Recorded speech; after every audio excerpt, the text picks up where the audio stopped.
आज हम बात करेंगे 5 राज्यों के विधानसभा चुनाव की। भारत निर्वाचन आयोग ने गोवा, मणिपुर, पंजाब, उत्तराखंड और उत्तर प्रदेश में होने वाले विधानसभा चुनाव के लिए चुनाव कार्यक्रम घोषित कर दिया है। उत्तर प्रदेश में 7 चरणों में चुनाव होगा। पंजाब, उत्तराखंड और गोवा में 14 फरवरी को मतदान होगा। मणिपुर में 2 चरणों में 27 फरवरी और 3 मार्च को मतदान होगा। 10 मार्च को मतगणना होगी। कोरोना और ओमिक्रॉन के संक्रमण को देखते हुए चुनाव आयोग ने चुनाव प्रचार और उम्मीदवारों को लेकर कई महत्वपूर्ण दिशा निर्देश जारी किए हैं। इन दिशा निर्देशों के क्या मायने हैं, इस चुनाव के क्या मायने हैं, इसे समझने की, जानने की जरूरत है। इसलिए मुद्दा आपका में आज हम इससे जुड़े विभिन्न पहलुओं पर चर्चा करेंगे। चर्चा करने के लिए खास मेहमान हमारे साथ जुड़े हुए हैं। संजय कुमार जी हमारे साथ जुड़े हुए हैं, जो निदेशक हैं CSDS से। संजय जी, आपका बहुत बहुत स्वागत है संसद टीवी पर। साथ ही हमारे साथ अजीत शुक्ला जी जुड़े हुए हैं, जो चुनाव विश्लेषक हैं और सी वोटर से जुड़े हुए हैं। आपका भी स्वागत है। और साथ में बात करेंगे वरिष्ठ पत्रकार संजय सिंह जी से, जो लंबे समय से चुनावों को कवर करते रहे हैं। और शुरुआत हम करेंगे संजय सिंह से। संजय सिंह जी, 5 राज्यों के विधानसभा चुनाव की शुरुआत एक तरह से हो चुकी है, चुनाव कार्यक्रम सामने आ चुका है। आप सियासी तौर पे कैसे देख रहे हैं इन 5 राज्यों के विधानसभा चुनाव को? देखिए मनोज जी, इसके 2-3 पहलू हैं। पहला तो एक कि इस अनाउंसमेंट के साथ, हालांकि उसके पहले चीफ इलेक्शन कमिश्नर ने क्लियर कर दिया था कि इलेक्शन शेड्यूल पे ही होंगे, क्योंकि कुछ इस तरह की बातें उठी थी कि कोरोना काल आ गया है, क्या चुनाव सही समय पे होंगे। हालांकि उनकी बातों में तथ्य नहीं था, फिर भी बातें तो बातें होती हैं।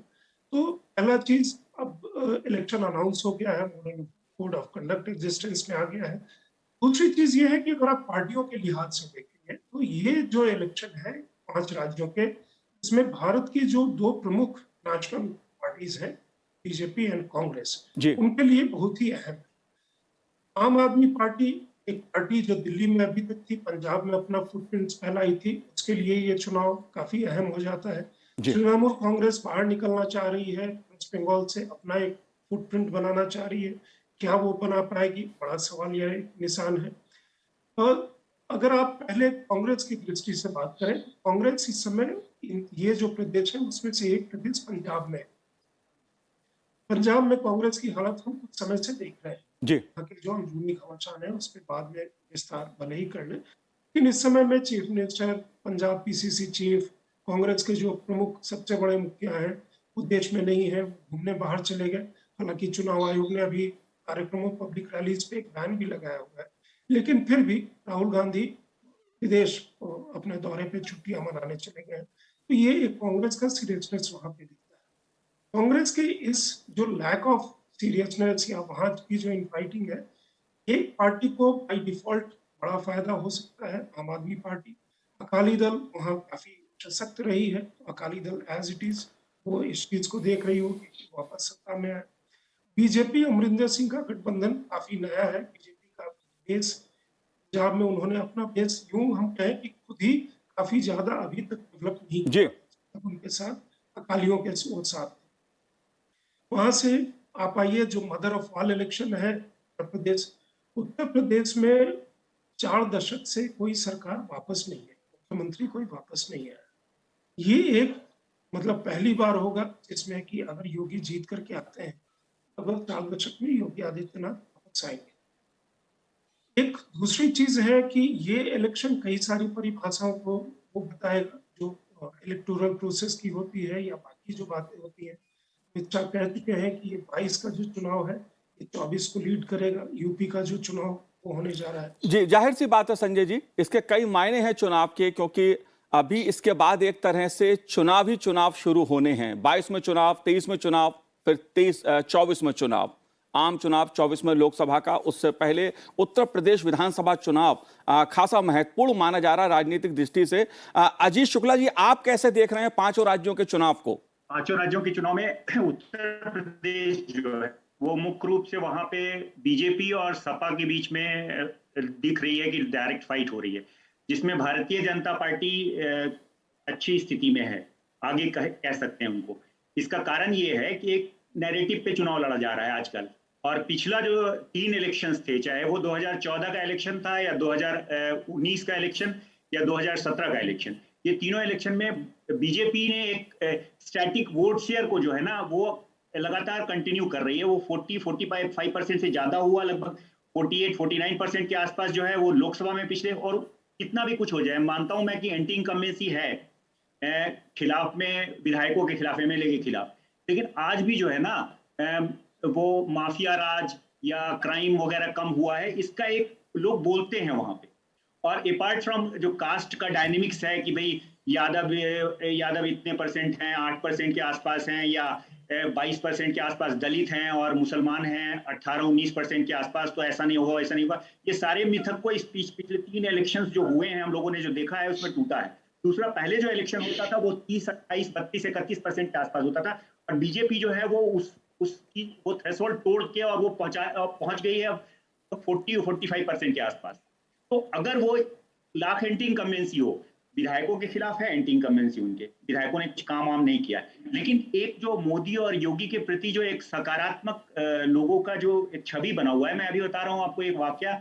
मैं पिछले हफ्ते में गया था बनारस, तो वहां पे मैं एक यादव मतदाता से पूछ रहा था कि आप किसको वोट दीजिएगा, तो उसने बोला मुझे कि मैं योगी को वोट दूंगा। मैं बोला क्यों, आप यादव हैं और एक लहर चल रही है अभी सपा की। तो वो बोला कि नहीं, ऐसा कुछ नहीं है, जब उन लोगों की सरकार थी उस समय में मैंने जो है वो सिर्फ अपने मैनपुरी और अपने इलाके के लोगों को सिर्फ उसमें 102 नंबर जो बस था उसमें डाला था। अजीत जी, पता नहीं क्यों मुझे ऐसा लगता है। अजीत जी, जाहिर सी बात है, चुनाव घोषित हो चुके हैं, चुनाव कार्यक्रम घोषित हो चुका है। जनता किसे वोट देगी किसे नहीं देगी ये बाद में पता लगेगा। आपका अनुभव हो सकता है, लेकिन संजय कुमार जी, कोरोना का संक्रमण है, चुनाव आयोग ने कई गाइडलाइंस जारी की हैं, आप कैसे देखते हैं? क्योंकि चुनाव कोरोना के समय में कराना एक चुनौतीपूर्ण कार्य है। ये जरूर है कि कोरोना का समय है, चुनाव कराना तो चुनौतीपूर्ण हर समय है, चाहे कोरोना हो या ना हो जी। लेकिन इलेक्शन कमीशन को हमें दाद देनी चाहिए। बिहार में भी उन्होंने सक्सेसफुली चुनाव कराए। पिछले दिनों बंगाल में, असम में, केरल में और तमिलनाडु में चुनाव हुए। बंगाल के चुनाव जिस तरह से कराए गए उसमें कई तरह के आरोप भी लगे और आलोचना भी हुई इलेक्शन कमीशन की, लेकिन कुल मिलाकर के चुनाव सक्सेसफुल हुए। सरकार सारे राज्यों में बनी है, तो इन जो 5 राज्यों में चुनाव होना ये भी एक चुनौती है। लेकिन मुझे लगता है जिस तरह से उन्होंने प्रबंध किए हैं उसकी हमें सराहना करनी चाहिए। वोटरों की संख्या घटाई गई है, अलग अलग हर पोलिंग बूथ पर पोलिंग स्टेशन बढ़ाए गए हैं, महिलाओं के लिए अलग बूथ बनाए गए हैं। तो ये जो वोटरों की संख्या घटाई गई है हर पोलिंग स्टेशन पर, इससे बूथ पर वोटरों की तादाद, एक समय में वोटर जमा नहीं होंगे। बाकी सारे कोविड प्रोटोकॉल का उन्होंने जिक्र किया है, सैनिटाइजर होगा, ग्लव्स की व्यवस्था होगी, मास्क पहन के आना होगा। मुझे लगता है कि इलेक्शन कमीशन ने अपने तरीके से जितनी सहूलियत करनी चाहिए, जितने तरह के प्रबंध करने चाहिए वो तो कर दिए है। अब जिम्मेवारी है हम और आप जैसे वोटरों पे और पॉलिटिकल पार्टीज पर, कैंडिडेट्स पर, कि हम इन प्रोटोकॉल्स को किस तरह से फॉलो करते हैं। हम और आप जब वोट देने जाएंगे तो हमें अपेक्षा किया जाता है कि हम मास्क लगा के जाएंगे, सैनिटाइजर का इस्तेमाल करेंगे। तो इलेक्शन कमीशन ने तो मुझे लगता है प्रबंध जितने किए जा सकते थे वो सब कर लिए हैं एक सफल चुनाव कराने के लिए। जी, मैं 2-3 बातें आपसे समझना चाहता हूं संजय कुमार जी। एक तो समय बढ़ाया गया है मतदान का, जाहिर सी बात है कि भीड़ मतदान केंद्रों पर नहीं लगे और लोग सुरक्षित होकर मतदान कर सकें, कोविड जो प्रोटोकॉल्स हैं उनका पालन कर सकें। लेकिन 2 बातें बहुत महत्वपूर्ण चुनाव आयोग ने अपने दिशा निर्देश में कही हैं। 1 लाख मतदान केंद्रों पर लाइव वेब कास्टिंग की सुविधा उपलब्ध होगी, साथ ही 80 साल से अधिक मतदाताओं को और दिव्यांगजन जो हैं, कोविड पेशेंट, चुनाव आयोग की जो टीम होगी वो घर जाकर वोट कास्ट कराएगी। ये पहली बार सुविधा दी गई है। इन दोनों बातों को आप कैसे देखते हैं? बहुत पॉजिटिव है ये दोनों बातें। मैं पहली बार जब जिक्र कर रहा था तो इन दोनों बातों का जिक्र करना भूल गया। 80 साल से अगर आप ऊपर हैं, आप दिव्यांग हैं और या आप कोविड पॉजिटिव हैं, तो कोविड पॉजिटिव है आमतौर पर ऐसा सोचेंगे भाई आप बीमार हैं, आप कोविड पॉजिटिव हैं तो आपका वोट गया और आप वोट नहीं दे सकते। लेकिन इलेक्शन कमीशन ने खास व्यवस्था की है, घर घर जाया जाएगा, इलेक्शन कमीशन के लोग जाएंगे और घर पर आपसे पोस्टल बैलेट दिलवाया जाएगा। 80 साल से ऊपर हैं, आप पोलिंग बूथ पर नहीं आ सकते, आप आने की स्थिति में भी हैं तो भी इलेक्शन कमीशन आपके लिए सुविधा प्रदान कर रही है। आपके घर पे इलेक्शन कमीशन के लोग आएंगे, पोस्टल बैलेट दिया जाएगा और आप अपना वोट डब्बे में डाल सकते हैं। इसमें कुछ दुविधा तो रहेगी कि घर पर आप वोट डाल रहे हैं, हो सकता है कि आपके आसपास 2-4 लोग जमा हों, तो इलेक्शन कमीशन को उसकी व्यवस्था करनी होगी। ये सुनिश्चित करना होगा कि जब वो व्यक्ति 80 साल के व्यक्ति या कोविड पॉजिटिव पेशेंट वोट कर रहे हैं, तो घर के दूसरे लोग उनके वोट देने के मन को इन्फ्लुएंस ना करें। तो एक चैलेंज होगा इलेक्शन कमीशन के सामने, लेकिन जो प्रबंध किए गए हैं, उसकी तो सराहना करनी ही चाहिए। चुनावी पारदर्शिता के लिए लाइव वेबकास्टिंग, इससे क्या तात्पर्य है, क्या मतलब है इससे? नहीं, लाइव वेब कास्टिंग की व्यवस्था मुझे नहीं लगता है कि वहां पर वो कैमरा लगाए जाएंगे जहां पर आप अपना वोट डाल रहे हैं। लाइव वेब कास्टिंग का मतलब है कि कतार लगी हुई या नहीं लगी हुई, लोगों ने मास्क लगाया है या नहीं लगाया है। तो जो पोलिंग स्टेशन के आसपास की जो पूरी व्यवस्था है, पार्टियों का रुख क्या है, जो बाहर में बूथ लगाए जाते हैं वहां पर भीड़ तो नहीं जमा हो रही है। मुझे लगता है इन सब जगहों पर कैमरे की व्यवस्था होगी। मैं ऐसे नहीं मानता कि कैमरा वहां लगा होगा जहां पर कि वो देखा जा सके कि व्यक्ति ने किस पार्टी का बटन दबाया। तो लाइव वेब कास्टिंग की अपनी एक व्यवस्था है। जैसे मैं आपके साथ प्रोग्राम कर रहा हूं, तो हम अपने घर का एक हिस्सा हम दिखा पा रहे हैं जी। आपको। हमारे पूरे घर में और क्या चीजें हो रही हैं ये तो आप नहीं देख पा रहे। तो इस तरह से व्यवस्था की जाएगी। ऐसा नहीं है कि कैमरा हर जगह लगा दिया जाएगा और व्यक्ति किसको वोट डाल रहा है वो भी आप सब देख सकते हैं। जी, जाहिर सी बात है, वेबकास्टिंग का जो मतलब है वो ये है कि चुनावी पारदर्शिता की दृष्टि से जितने कदम उठाए जा सकते हैं चुनाव आयोग उठा रहा है। लेकिन संजय सिंह जी, दो महत्वपूर्ण बातें और हैं। वो है आपराधिक प्रवृत्ति के जो उम्मीदवार खड़े किए जाते हैं उनको लेकर जिस तरह के दिशा निर्देश चुनाव आयोग ने दिए हैं वो भी खासे महत्वपूर्ण हैं। आपराधिक मामलों वाले उम्मीदवारों को चुनाव मैदान में उतारने वाले राजनीतिक दलों को अपनी वेबसाइट पर इस तरह के व्यक्तियों का विवरण अनिवार्य रूप से अपलोड करना होगा। साथ ही उन्हें यह भी बताना होगा कि चुनाव के लिए ऐसे अपराधी प्रवृत्ति वाले व्यक्ति को टिकट क्यों दिया गया, यह सवाल भी बताना, इसका उत्तर भी देना होगा। संजय सिंह जी, आप कैसे देखते हैं इसको? देखिए, ये अच्छा मूव है, लेकिन इसमें एक दूसरा सवाल ये भी उठता है कि आपराधिक छवि को मैं श्योर नहीं हूं कि इलेक्शन कमीशन ने किस तरह से डिफाइन किया है। क्योंकि अगर आप देखेंगे पिछले बार जो एक रिपोर्ट थी संसद के चुनाव के बाद, जिसमें कि बहुत सारे ऐसे लोग थे जो शुद्ध रूप से उनकी छवि अदरवाइज अच्छी है, उनका किसी भी तरह का क्रिमिनल काम में इंटेलिजेंस की बात आप आमतौर पे सोच नहीं सकते हैं। उसमें उस तरह के भी मतलब धाराएं जो दर्ज होती है कई बार चुनावी कार्यक्रम में या किसी और तरह के प्रदर्शन में या किसी और तरह की चीजों में, वो क्या उसमें आते हैं। अब जो हीनियस क्राइम वाले हैं, देखिए उनका तो एक बिल्कुल ही नून है। एक धीरे धीरे अगर आप करके देखेंगे तो एक समय था जिस समय में क्रिमिनलाइजेशन ऑफ पॉलिटिक्स की हम बात करते थे, तो वहां से थोड़ा तो कम हुआ है। एक तरह से आप ओवर द इयर्स अगर इधर कुछ देखें, पहले के मुकाबले जैसे आप उत्तर प्रदेश में देखें तो पूरी की पूरी लंबी लंबी लिस्ट है, इस बार भी वो लिस्ट होगी। लेकिन ये चीज अच्छी है कि इलेक्शन कमीशन ये कह रहा है, जस्टिफिकेशन में पार्टियों को ये जरूर गुंजाइश होगी कि जिनके इस तरह के केसेस हैं, जो पॉलिटिकल केसेस हैं या किसी और कारण से वो केसेस हैं जो हीनियस क्राइम के केसेस नहीं है, उन केसेस के बारे में वो लिख करके जस्टिफाई कर सकते हैं। लेकिन ये जागरूकता की तरफ एक बढ़ा हुआ कदम है, ये सराहनीय कदम है, बिल्कुल सराहनीय कदम जी। है। क्योंकि आप देखेंगे इलेक्शन कमीशन ये जो जागरूकता वाली चीज है, जैसे वोटर को जागरूक करना, उसके लिए तरह तरह के उपाय किए गए, सुविधाएं जो इस बार दी जा रही हैं, जैसे अभी आप और संजय जी जिक्र कर रहे थे 80+ के लोगों का, दिव्यांगों का, या जो अभी कोविड की महामारी में जो लोग ग्रसित होंगे, तो इस तरह की चीजें हैं जो ऐप बनने के तरह तरह की जो सुविधाएं हो रही है। क्लिनजिंग ऑफ इलेक्टोरल प्रोसेस, उसकी बहुत जरूरत थी। उसके बारे में समग्र कानून तो पूरी तरह नहीं आ सका। एक ऐसा कानून मतलब एक वेलकम वो आया था जिसमें कि अगर आपको सजा हो जाती है तो आप उसके बाद 3 साल से ज्यादा की होगी तो आप बाहर हो जाएंगे संसद से या विधानसभा से। जी। ये मुझे लगता है ये कदम सराहनीय है। इसका डेफिनेशन धीरे धीरे आने वाले समय में और भी क्लैरिटी लेगा। जाहिर सी बात है, राजनीति का अपराधीकरण एक बड़ा मुद्दा रहा है।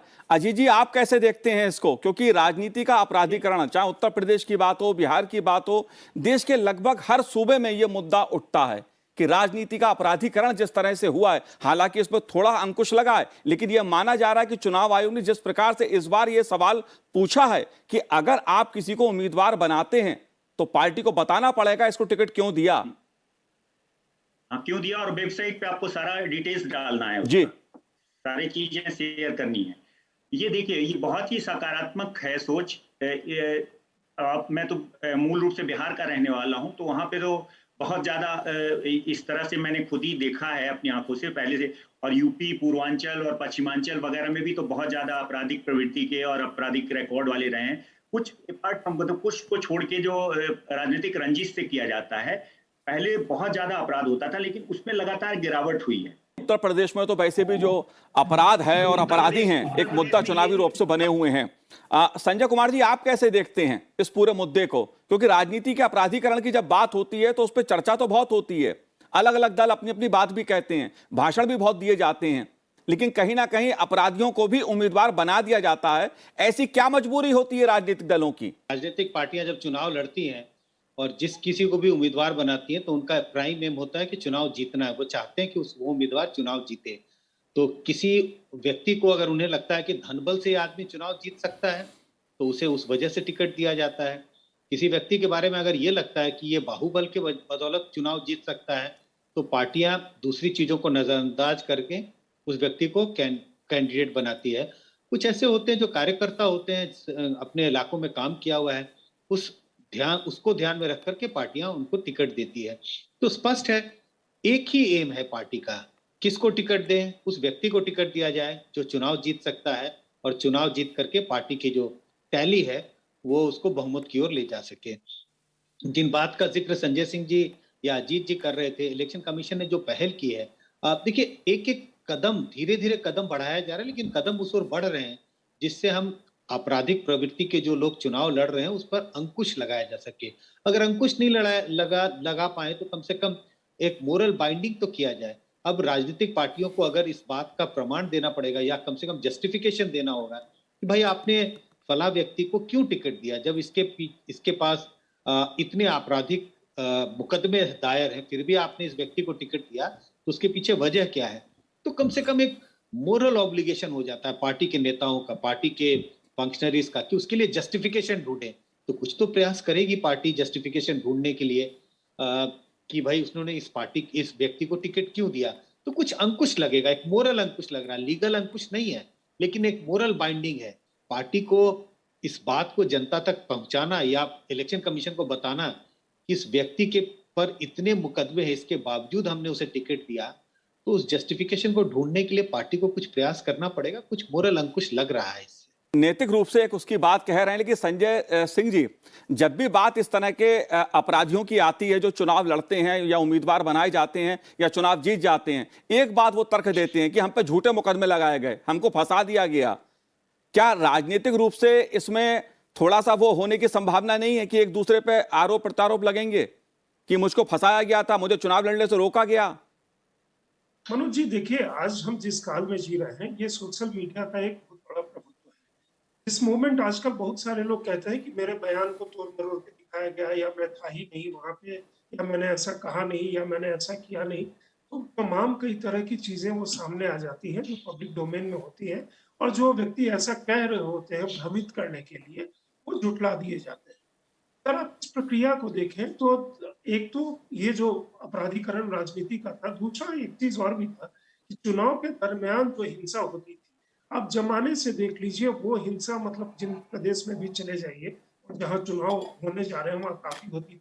अब हिंसा की बात कभी मतलब एक्सेप्शन के तौर पे आती है, एक्सेप्ट वेस्ट बंगाल में, जैसा इस बार के चुनाव में देखा वैसा बाकी जगह नहीं हो रहा है। यूपी भी, पंजाब भी मेरे ख्याल में ठीक ठाक शांतिपूर्ण निकल जाएगा, या बाकी के जो 3 प्रदेश है। तो ये जो है, हम जो एक गुणात्मक धीरे धीरे करके आगे बढ़े। देखिए 125 करोड़ प्लस, जहां उसकी आधी आबादी जो है उसका अगर आप आधा ले लें, एक बड़ा हिस्सा इलेक्टोरेट जो जा रहा है वोट डालने, इतने को संभालने के लिए जो कदम है काफी सराहनीय कदम धीरे धीरे करके उठाए जा रहे हैं। और एक जो चीज की बात अभी जिस चीज का जिक्र संजय कुमार जी भी कह रहे थे कि जिस समय आपको जस्टिफाई करना हो, तमाम लोगों के नाम ले सकता हूं कि जो इस समय में यूपी में विधायक हैं या सांसद बाकी पार्टियों से, यूपी से या बाकी जगह से रहे हैं, लेकिन इस समय में मैं उसमें नहीं जाना चाहता क्योंकि आप डिबेट एक अलग लेवल पे कर रहे हैं। तो अगर आप उन तमाम लोगों के जिनको आप किसी माफिया से या बाहुबल से या धन बल से बिल्कुल ही वो नोन है। अगर उनके सामने आप कोई भी जस्टिफिकेशन लिख करके देंगे कि हमने फला व्यक्ति को टिकट इसलिए दिया, तो वो जो अगर दूसरी पार्टी उस चीज को जनता में लेकर के जाएगी कि आपने ये जो एक्स व्यक्ति के बारे में ये कह रहे हैं, ये देखिए एक्स व्यक्ति के गुणगान में ये कह रहे हैं और इनकी छवि ये है। उसके बाद हमारे आपके जैसे लोग भी जो है वो भी उसकी मीमांसा करेंगे, और एक बार जब चीज रिकॉर्ड पे आ जाती है तो वो आने वाले समय में भी पार्टियों के लिए मुश्किल होता है कि और केस में जब वो फंसते हैं उसको जस्टिफाई करना। जी तो ये जो मोरल बाइंडिंग है ये काफी अहम है। ये एक पहल है, का हमें स्वागत करना चाहिए, और मेरे ख्याल में इसमें कुछ तो कर्म होगा, जी ये जरूर है। और आने वाले समय में इसमें उत्तरोत्तर और हम देखेंगे कि जी गुणात्मक जो है वो सकारात्मक परिवर्तन होगा। बिल्कुल बिल्कुल कह सकते हैं कि राजनीति के अपराधीकरण पर अंकुश लगाने के लिए चुनाव आयोग ने एक अच्छी पहल की है, और अब बारी राजनीतिक दलों की है कि वो आपराधिक प्रवृत्ति वाले जो ऐसे लोग होते हैं, चुनाव लड़ने की कोशिश करते हैं, चुनावों में उम्मीदवार बनाए जाते हैं, उनको दूर रखे। एक महत्वपूर्ण अजीत जी और फैसला चुनाव आयोग ने दिया है, वो है 15 जनवरी 2022 तक इन 5 राज्यों के विधानसभा चुनाव में जो चुनाव प्रचार होगा उसमें किसी भी रैली या दौड़ शो का आयोजन नहीं किया जाएगा। कोई भी पार्टी रैली, नुक्कड़ सभा, रोड शो और साइकिल यात्रा नहीं निकालेगी। डिजिटल और वर्चुअल चुनाव प्रचार हो, इस बात पे अधिक जोर है। इसको आप कैसे देखते हैं, क्योंकि कुछ लोग, कुछ दल इस पे सवाल उठा रहे हैं। इस पे सवाल उठा रहे हैं, लेकिन आप रिसेंट देखिए जिस तरह से डेवलपमेंट हुआ है थर्ड वेव का, तो ये चुनाव के लिए लाजमी था कि वो इस तरह का अंकुश लगाए। घोषणा होती है, उसके बाद लगातार ये लोग बहुत तेजी से रैली करते हैं और वो फिर स्प्रेड होता। तो ये इंस्टेंट ये भी देखा गया है। दूसरी चीज ये है कि अब तो हर किसी के पास मोबाइल फोन है। 99% आप किसी गांव में चले जाइएगा तो हर व्यक्ति के पास मिल जाएगा। हम लोग जो सर्वे करवाते हैं तो अब हम लोगों को पहले ऐसा नहीं होता था, अब तो हर घर में, हाउस होल्ड में हमको मिल जाता है, मोबाइल नंबर मिल जाता है, तो आप मोबाइल के थ्रू कर सकते हैं। लेकिन जिन लोगों का संगठन मजबूत होगा, जिस पार्टियों का संगठन मजबूत होगा, जिनका प्रचार प्रसार का माध्यम मजबूत होगा, उन पार्टियों को बहुत ज्यादा इससे फायदा होगा।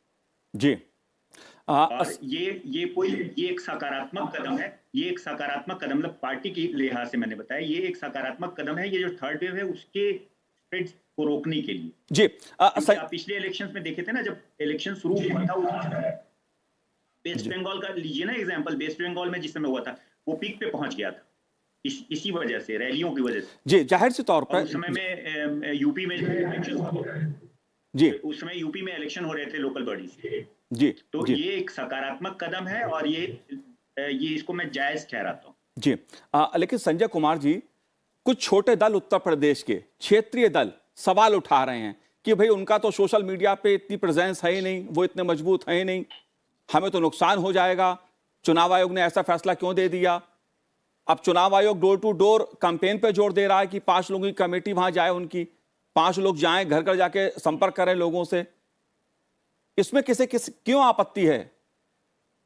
नहीं, देखिए, आपत्ति एक खास स्थिति है आज। इस स्थिति के हिसाब से देखें तब तो ठीक है, 15 जनवरी तक आपने रोक लगाया है और उसके आगे समय पता चलेगा कि ये रोक आगे बढ़ेगी या इसमें ढील दी जाएगी। लेकिन अनइवन प्लेइंग फील्ड ये बनाता है, ये मैं मानता हूं, और उनकी आपत्तियों को मैं काफी हद तक जायज समझता हूं। और उसकी वजह क्या है? आपने जिस बात का जिक्र किया कि जिन पार्टियों के पास संसाधन है, जिन्होंने इसकी व्यवस्था पहले से कर ली है, वो तो इसका बखूबी इस्तेमाल करेंगे। लेकिन ऐसी छोटी पार्टियां जिनके पास संसाधनों की कमी है, जिनके पास ये व्यवस्था नहीं थी, वो इतनी जल्दी इसका उपयोग नहीं कर पाएंगे और वो पिछड़ जाएंगे चुनावी प्रचार के माध्यम से। अगर चुनावी प्रचार के दृष्टिकोण से हम देखें तो मैं ये नहीं कह रहा कि उस वजह से वो चुनाव जीत जाएंगे या हार जाएंगे, उसका सीधा सीधा कोई संबंध नहीं है, लेकिन अनइवन प्लेइंग फील्ड क्रिएट करता है। अब अगर हम देखें आजकल की स्थिति जो है, जो ऑनलाइन क्लासेस हो रही है कोविड के समय में, ऑनलाइन क्लासेस के लिए आपको क्या आवश्यकता होती है? घरों में बच्चों को मोबाइल फोन चाहिए, लैपटॉप चाहिए, आईपैड चाहिए, कोई ना कोई एक तो साधन चाहिए, इंटरनेट कनेक्शन होना चाहिए। ये सब अगर नहीं है तो बच्चे ऑनलाइन क्लास नहीं कर पाते। बोर्ड के इम्तहान तो एक ही होते हैं, सीबीएसई एक ही पेपर सबके लिए देता है। जब बोर्ड के इम्तहान होंगे मार्च में, अप्रैल में, जब भी अगर संभव हुआ, पेपर एक ही आएंगे। लेकिन ऑनलाइन क्लासेस कौन कर पा रहा है? जो प्राइवेट स्कूल के बच्चे हैं वो ऑनलाइन क्लास कर पा रहे हैं। सरकारी स्कूल के बच्चों की हालत देखिए, जिनके घरों में फोन नहीं है, या अगर फोन है तो उनके फादर के पास है, मदर के पास है, वो काम करने चले जाते हैं। फोन नहीं है, इंटरनेट कनेक्शन नहीं है, इंटरनेट में पैसों का भी खर्च होता है, तो अनइवन प्लेइंग फील्ड हो गया है। पढ़ाई सरकारी स्कूल के बच्चों ठप पड़ा है। जी सरकारी स्कूल के जी क्लास में 100 बच्चे होते हैं, ऑनलाइन क्लास में एक छोटी 5 बच्चे 7 बच्चे आते हैं। जी संजय तो Kumar uneven playing field create जी हो जा रहा है। जी पॉलिटिक्स में भी वही होने वाला है। जी संजय कुमार जी, एक टिप्पणी मैं आपकी इस पे संजय सिंह जी से लेना चाहूंगा। संजय सिंह जी, क्या कोई आपको इसमें भेदभाव लग रहा है जिस तरफ इशारा संजय कुमार जी कर रहे हैं?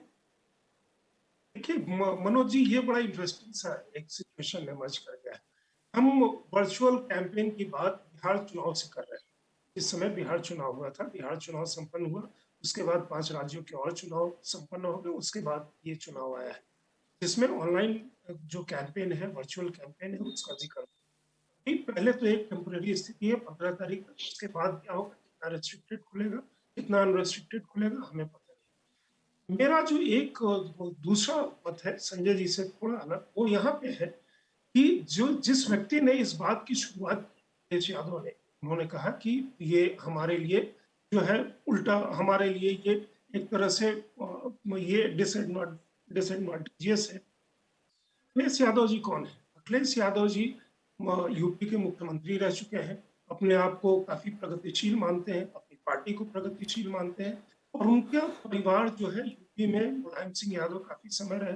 और अखिलेश जी का अगर क्रेडेंशियल देखिएगा तो विदेशों में वो ऑस्ट्रेलिया में जाकर के उन्होंने इंजीनियरिंग पढ़ी, जी और वो जी कहते हैं कि सारे लैपटॉप जाहिर है जाहिर लैपटॉप चलाना नहीं आता। जी संजय जी मुझे रोकना, संजय सिंह जी मुझे रोकना पड़ेगा आपको। संजय सिंह जी मुझे रोकना पड़ेगा आपको, क्योंकि मेरे पास समय का अभाव है और चुनाव अब शुरू हो चुके हैं, कार्यक्रम घोषित चुनाव आयोग ने कर दिया है। जाहिर तौर पे इस पे चर्चा आगे और भी हम लोग करते रहेंगे, लेकिन चुनाव कोई जीते कोई हारे, लेकिन एक बात कही जा सकती है कि कोरोना काल में चुनाव आयोग ने जिस तरह के कदम लोगों को सुविधा देने के लिए उठाए हैं, उसकी सराहना की जानी चाहिए। अब राजनीति के अपराधीकरण पे अंकुश लगाने के लिए जो फैसला सुनाया है, और जिस तरह से वर्चुअली डिजिटल चुनाव प्रचार की एक तरह से शुरुआत की गई है, कह सकते हैं कि चुनाव सुधार की दृष्टि से एक तरह से हम आगे बढ़ रहे हैं। ये एक पॉजिटिव इस 5 राज्यों के जो चुनाव हो रहे हैं उसमें देखने को मिलेगा, सकारात्मक एक पहल देखने को मिलेगी, और बढ़ चढ़कर लोग अपने मतदान का उपयोग इन चुनाव में करेंगे।